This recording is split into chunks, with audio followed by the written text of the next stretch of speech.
पार्टियों को अगर दफ्तर है, पार्टियों के नेता का रोजगार चल रहा है, क्यों बचाएंगे? जो भीख मांग रहा है, 5 किलो, जो मर रहा है अस्पताल के बाहर, जो ट्रेनों में खड़ा है, उसको जब चिंता नहीं है, तो आप क्यों अपेक्षा करते हैं कि जो है नेताजी जो एसी छोड़ करके सड़क पे आए?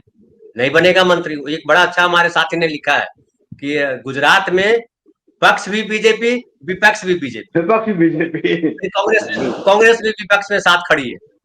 खैर, मैं डॉक्टर संदीप आपके पास आता हूँ। हमारे बहुत साथी बहुत कुछ लिख रहे हैं, लेकिन एक साथी ने बड़ा अच्छा लिखा है, मुझे अच्छा लगा, तो पढ़ना जरूरी है। हालांकि बड़ा गंभीर साथी हमारे हैं। वो कह रहे हैं, देखिए, धनंजय सर का धन्यवाद इतना डाइवर्स पैनल आमंत्रित करने के लिए।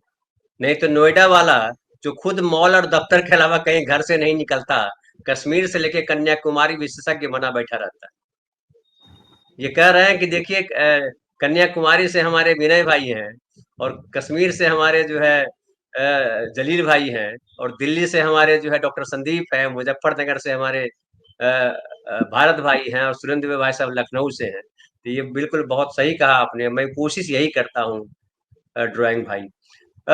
डॉक्टर संदीप, क्या आप कारण देख पाते हैं कि जब जहां पे कांग्रेस अकेले लड़ रही होती है, वहां बीजेपी जो है खूब ताकतवर दिखाई पड़ती है, और एकदम खम ठोक करके चल पड़ती है, सारा सब कुछ लगा देती है। और कांग्रेस पार्टी में राहुल गांधी बेचारे सच भी बोल रहे होते हैं। अमेरिका में जाके कुछ खराब नहीं बोला था राहुल गांधी।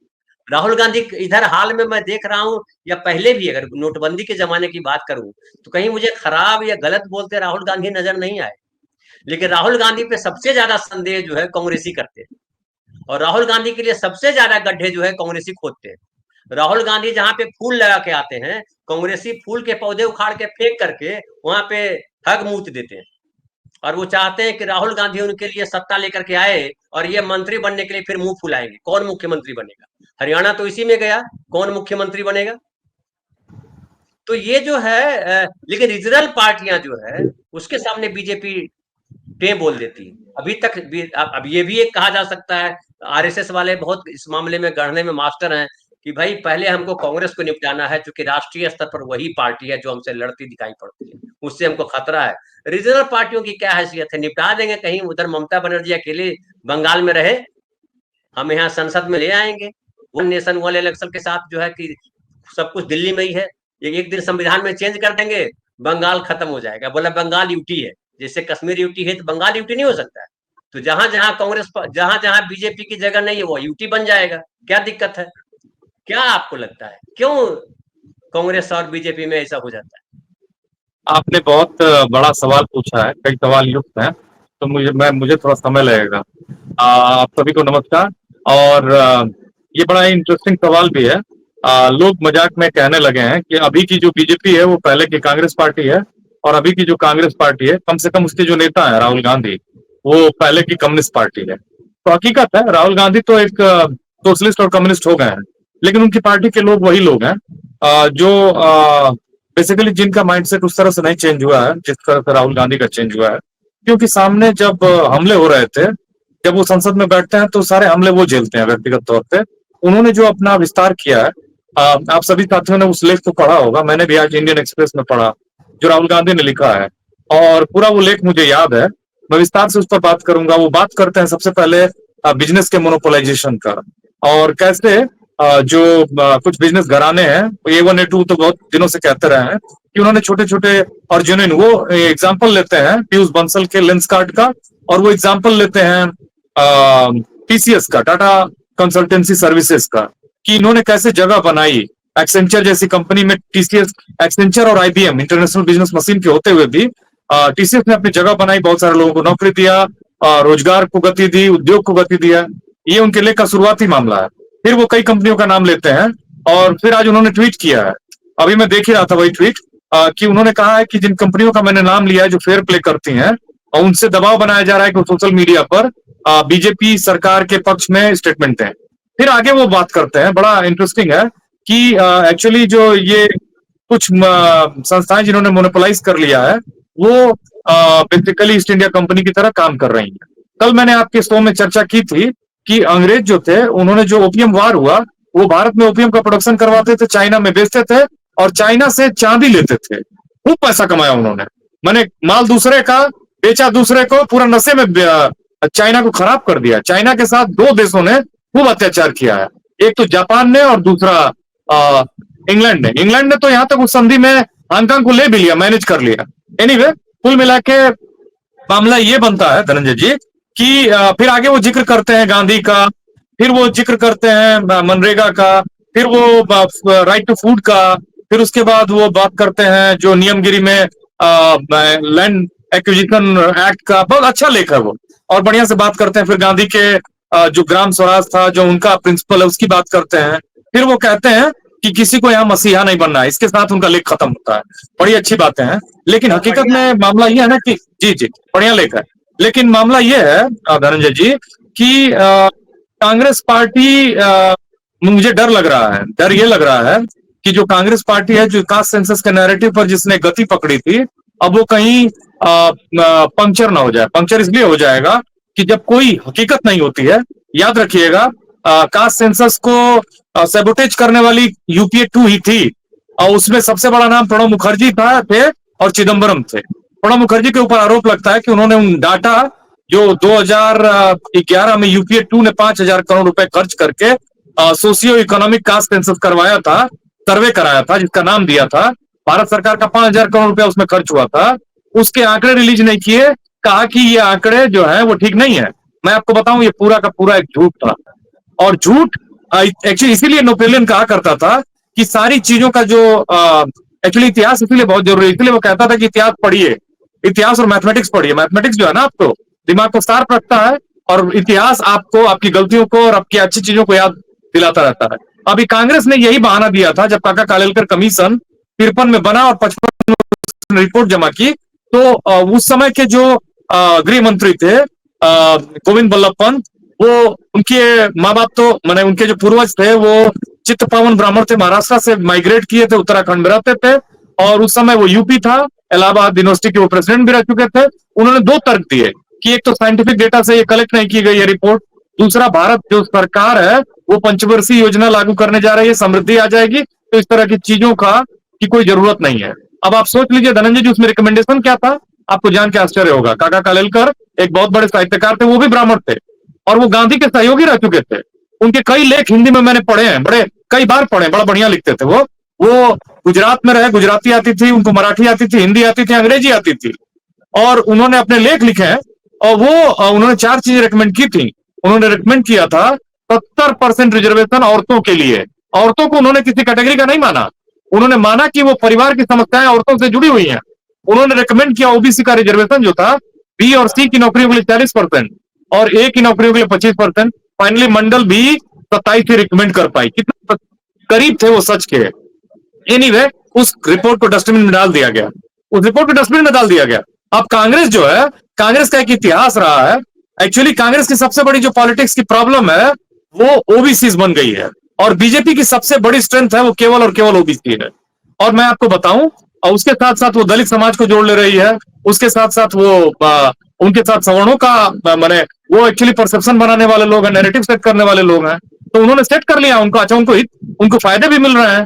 एक तो बहुत सारे विशेषज्ञ कहते हैं कि अनकॉन्स्टिट्यूशनल ईडब्ल्यूएस रिजर्वेशन जो है उसका फायदा मिल रहा है। जैसे झारखंड जैसे राज्य में 10% सवर्ण आबादी नहीं है, 10% ईडब्ल्यूएस का रिजर्वेशन लागू है, नॉर्थ ईस्ट में मालूम ही नहीं है, और सुप्रीम कोर्ट ने उसको 3-2 से पास किया।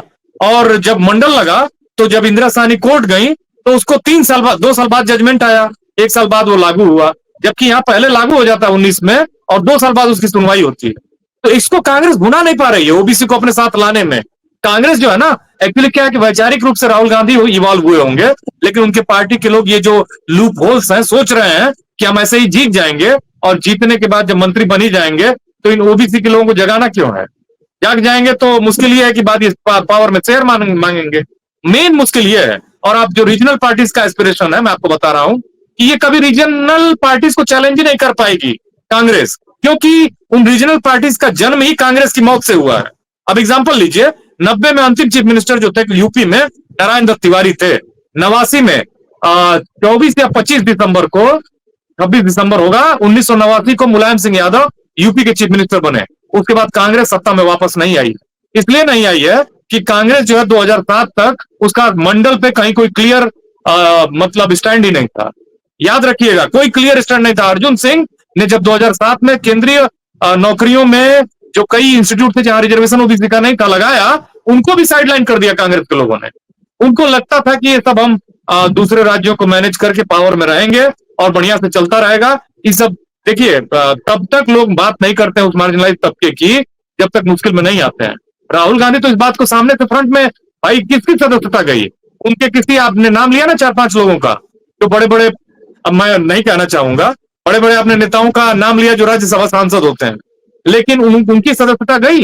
उन्होंने कोई चुनाव जीता है? राहुल गांधी को जाना पड़ता है ना, जनता को फेस करना पड़ता है। तो मामला यह है कि इन रीजनल पार्टीज के बिना कांग्रेस 6 सीट नहीं जीत पाती यूपी में। अब बहुत सारे लोग मुझसे सहमत हो सकते हैं, असहमत हो सकते हैं, वो दूसरी बात है, लेकिन उनका वोट बैंक क्या है? उनका वोट बैंक कौन है? 9% वोट पाया अभी भी मायावती जी ने, जबकि उनकी उनकी जो राजनीतिक जो दिशा है वो बहुत क्लियर समझ में नहीं आ रही कि किधर है। मतलब ये है। तो मैं ये कहना चाह रहा था कि वो जो आप कास्ट सेंसस का रिपोर्ट उसको आपने सैबोटेज किया, फिर आप कास्ट सेंसस की बात करते हैं और जनता जुड़ती है आपसे, फिर आप उसको लेके इतना लंबा खींच रहे हैं जैसे बंदर का बच्चा मर जाता है ना तो बंदर की मां उसको लेके घूमती रहती है। ये कास्ट सेंसस, मुझे डर ये लग रहा है कि कहीं अब छोटे ठटक गया अगर, तो फिर क्या नैरेटिव बचेगा कांग्रेस के पास? आप इकोनॉमिक न्याय की बात करते हो, मुसलमानों का नौकरियों में रिप्रेजेंटेशन जानते हैं कितना है? ये जो सच्चर कमेटी की रिपोर्ट थी वो 2 से 5% है।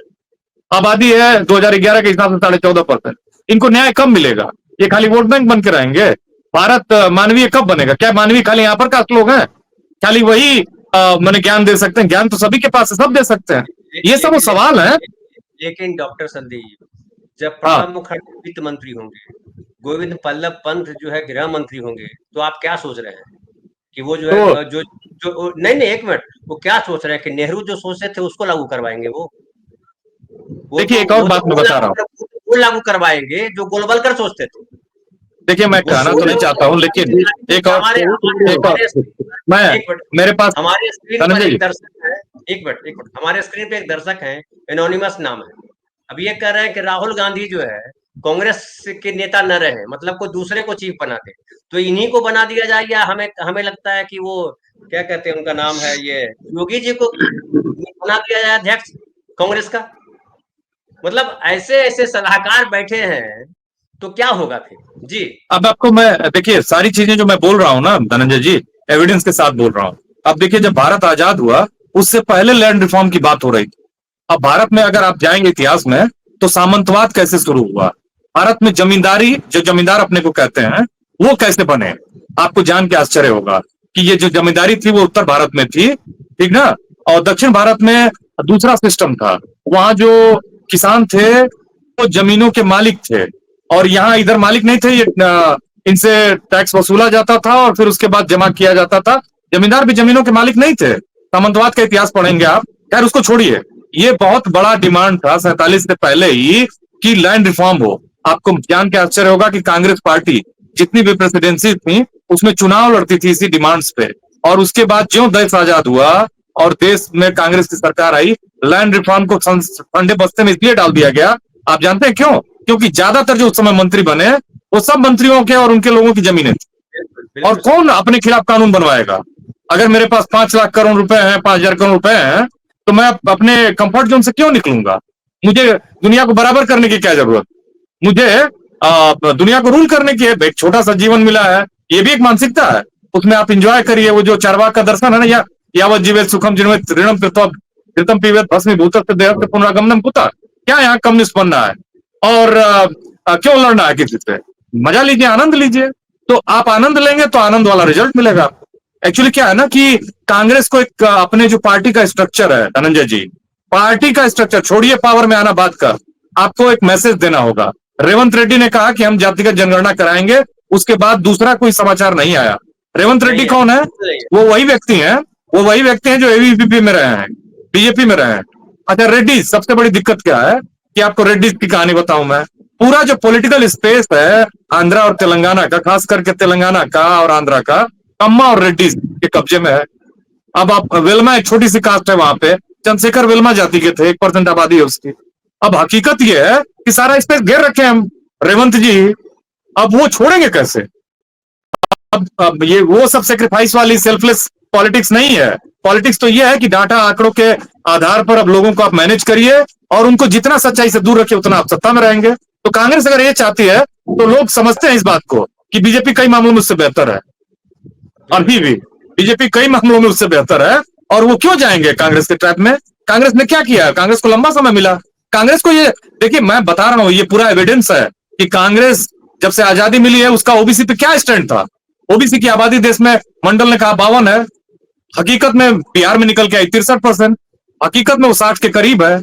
और उसका नौकरियों में रिप्रेजेंटेशन 27% का रिजर्वेशन है, ए बी सी डी मिला के उनका 22% रिप्रेजेंटेशन है। ये भयावह स्थिति। अब आप कभी राहुल गांधी को इकोनॉमिक न्याय की बात करते हैं, लेकिन उन्होंने वर्ल्ड इनइक्वालिटी लैब की रिपोर्ट को क्यों नहीं बोला? वो क्यों नहीं बात करते हैं टॉमस पिकेटी की, लुकास चांसल की? ये आधा सच से मामला नहीं बनेगा ना। वो बताएं कि ओबीसी, एससी, एसटी और माइनॉरिटी ये चारों का जो धन में रिप्रेजेंटेशन है वो केवल 13% है, पता है। लेकिन आप ये एक्चुअली क्या है ना धनंजय जी, आज की जनता जो इन्फॉर्म्ड है और ऐसा नहीं है, लोग वो समझ रहे हैं। और इस तरह से इस कश्मीर में देखिए ना कि ये कांग्रेस कनेक्ट ही नहीं कर पाई, क्योंकि कनेक्ट है ही नहीं। इसको देना पड़ेगा लीडरशिप उन लोगों को जो वहां वोटर हैं। अब मुझे जयराम रमेश आके समझाएंगे या कहीं जाके समझाएंगे उत्तर प्रदेश में, उनसे कितने लोग कनेक्ट होंगे? कितने लोग कनेक्ट होंगे? लोग अब जानते हैं कि भारत अगर स्टेट का यूनियन है कि नहीं है, लेकिन कास्ट का यूनियन जरूर है। एक कर्नाटक का ब्राह्मण जाके यूपी में एक ओबीसी को समझाएगा, एक दलित को समझाएगा, वो इतना समझता है कि हमारी जाति की लीडरशिप नहीं है इसमें, हम इनके साथ जुड़ेंगे जब मेरी गर्दन दबा दी जाएगी दीवार के साथ, तब वो कुछ देर के लिए जुड़ेगा। आपको लीडरशिप डेवलप करनी होगी, आपको पार्टी स्ट्रक्चर में स्पेस देना होगा, और उसके साथ साथ आपको अपनी जो विजन है पॉलिटिकल और सोशल और कल्चरल और इकोनॉमिक, उसको क्लियर कट रखना होगा। तभी आप बीजेपी को डिफीट कर पाएंगे, क्योंकि उनके पास पैसा है, पावर है, नैरेटिव बिल्डिंग के लिए मीडिया है, और अभी तो आपकी कानून व्यवस्था भी। बिल्कुल सही कहा, बिल्कुल सही कहा। बीच में मैं एक बात बोलना चाहूंगा। इनने डॉक्टर साहब ने लैंड रिफॉर्म्स की बात की। शायद आपको मालूम होगा कि जे के सबसे पहले कश्मीर में हुआ, लैंड टू द टिलर। मेरे खुद के 72 कनाल गए, 72 कनाल जो हमारे टिलर थे, हमारी लैंड ट्रांसफर होगी उनको। तो इसी तरह बहुत हजारों एकड़ जमीन उन लोगों को दी गई जो लैंडलेस थे और सिर्फ वहां पे लेबर की तरह काम करते थे। उससे भी एक इकोनॉमिक बूम आ गया, एक क्लास पैरिटी जो थी वो खत्म हो गई। बिल्कुल सही, बिल्कुल सही है। हाँ, कुछ बोलना चाह रहे हैं भारत भाई? धनंजय जी बस एक सेकंड, किसी भी ना कॉन्फ्लिक्ट के, सोशल कॉन्फ्लिक्ट के रिजॉल्व होने से ही केवल बूम आएगी, ध्यान रखिएगा। जितना नॉर्थ इंडिया, इसीलिए लोग ट्रेन में पैदल खड़े होकर यात्रा कर रहे हैं। जब तक ये कॉन्फ्लिक्ट रिजॉल्व नहीं होगा, आपके जीवन के हर आयाम में कोई परिवर्तन, क्वालिटी परिवर्तन नहीं आएगा। कुछ देर के लिए आएगा, 1500 2100 रुपए के रूप में आएगा, लेकिन उससे कुछ होगा नहीं।